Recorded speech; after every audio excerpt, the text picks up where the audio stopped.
Olá!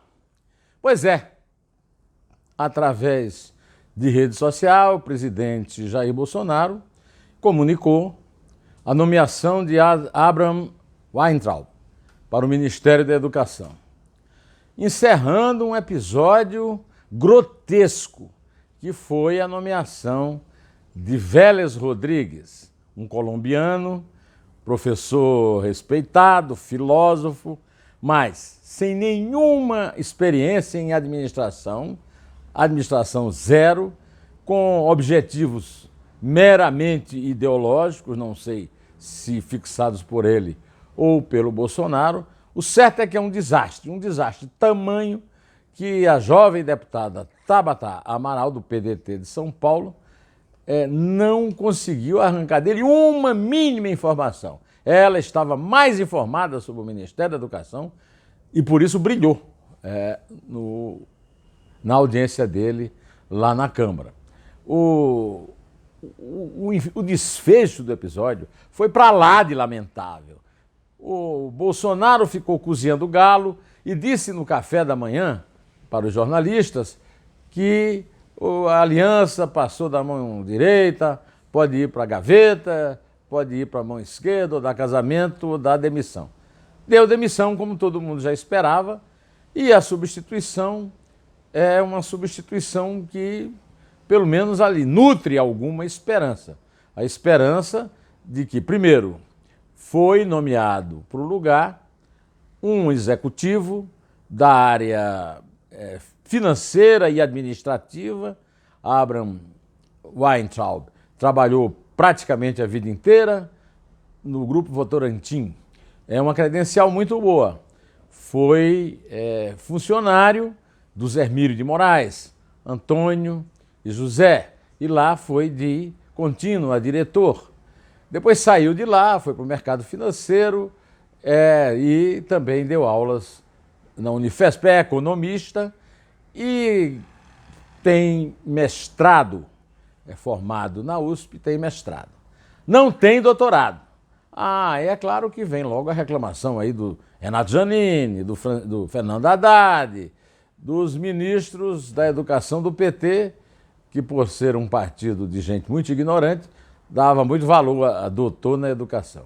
Se doutor funcionasse na educação, o Vélez Rodrigues tinha funcionado. Eu espero que o Weintraub funcione. Para isso, eu acho que ele tem bons exemplos de não doutores que foram ministro da Educação, como me lembra meu querido amigo, grande educador, Dionísio da Silva.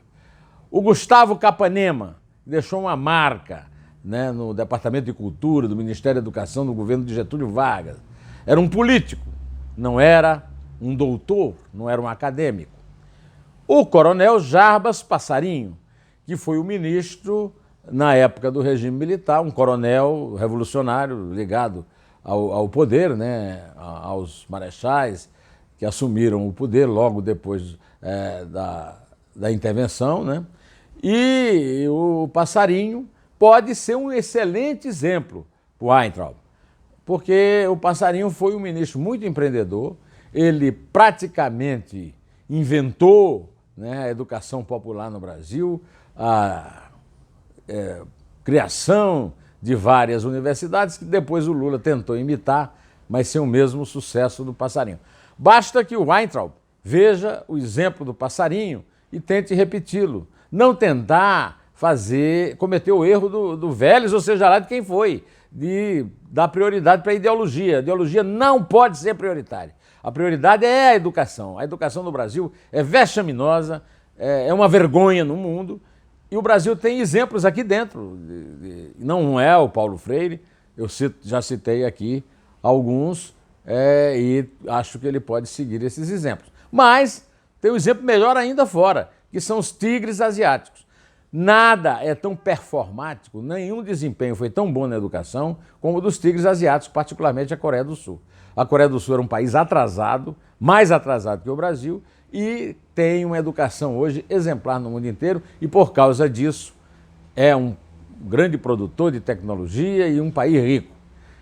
O exemplo do Brasil tinha que ser a Coreia, não a guerra ideológica que foi instituída pelo PT e que agora não adianta ficar fazendo uma nova guerra contra o PT. Deixa o PT para o passado, que o PT foi prejudicial a tudo, à economia e também à educação. Bom, espero que ele tenha um bom desempenho, torço para isso, eu torço pelo Brasil e sei que se o governo não der certo na educação, aí realmente é um fracasso irremediável. Pois bem, temos uma notícia, uma tragédia para lamentar no Rio de Janeiro. 10 militares executaram um músico que estava no carro com a família indo para um chá de bebê. O carro não foi abordado, ele não foi orientado a parar, simplesmente sapecaram, como se diz no Nordeste, 80 tiros no carro, matando o rapaz na presença da mulher e dos filhos. E a mulher ainda teve o gesto ousado de mostrar um bebê fora do veículo, mas ela e o bebê ficaram intactos para mostrar que não era um carro de bandidos, ele não era um bandido, não tem nenhum antecedente na polícia, e isso aí só demonstra a situação lamentável do Rio e o péssimo, o deprimente desempenho de Forças Armadas combatendo o crime.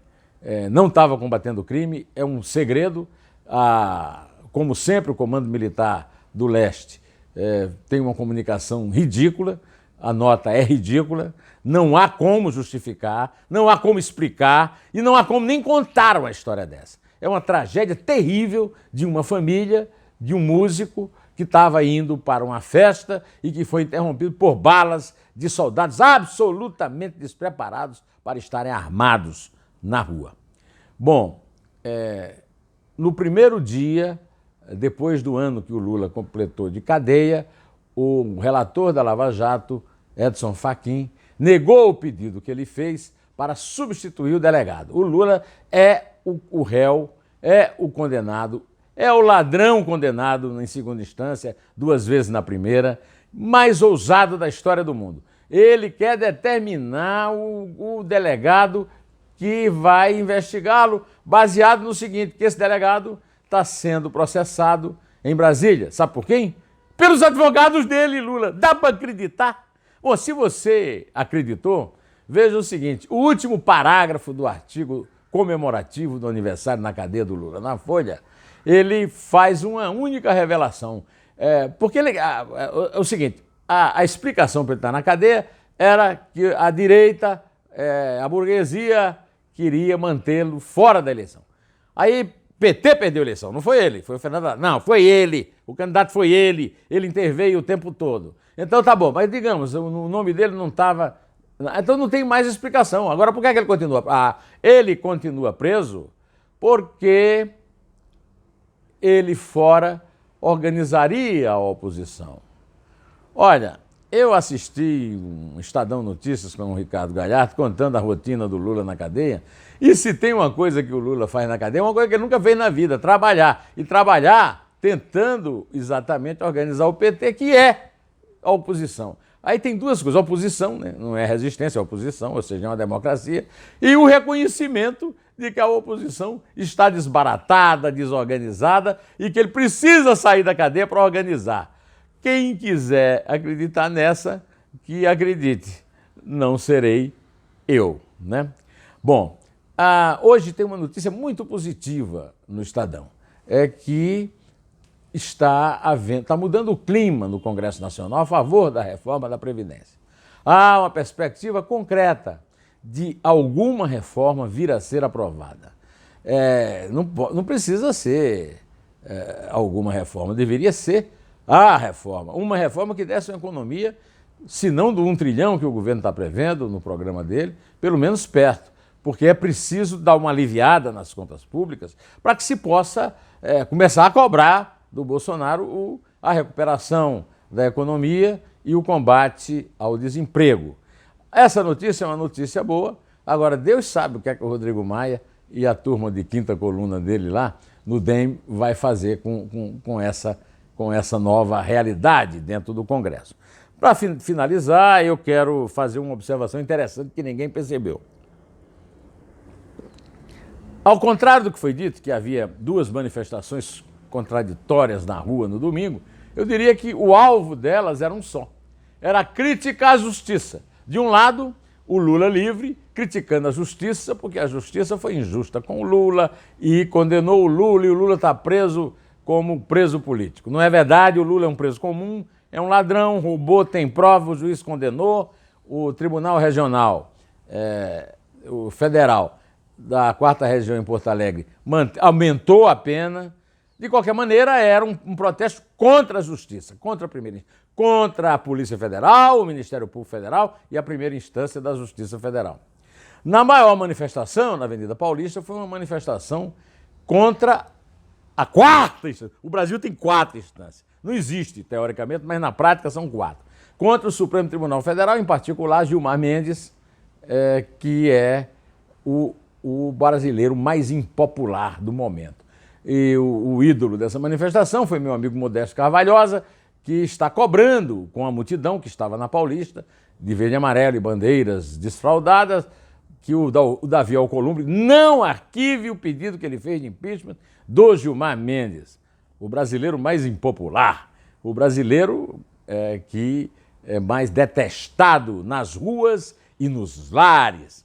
Bom, eu vou encerrar aqui me solidarizando com o professor Carvalhosa e dizendo para vocês assim, não acreditem, Davi Alcolumbre está na presidência do Senado para abafar, não está para investigar. Mas vamos lutar, vamos para a rua, vamos cobrar dele. Está todo mundo certo que estava lá na rua e ele vai ter que usar muito daquela cara de pau, né, de amapaense, né, de fronteiriço do Brasil, para enfrentar essa dura realidade.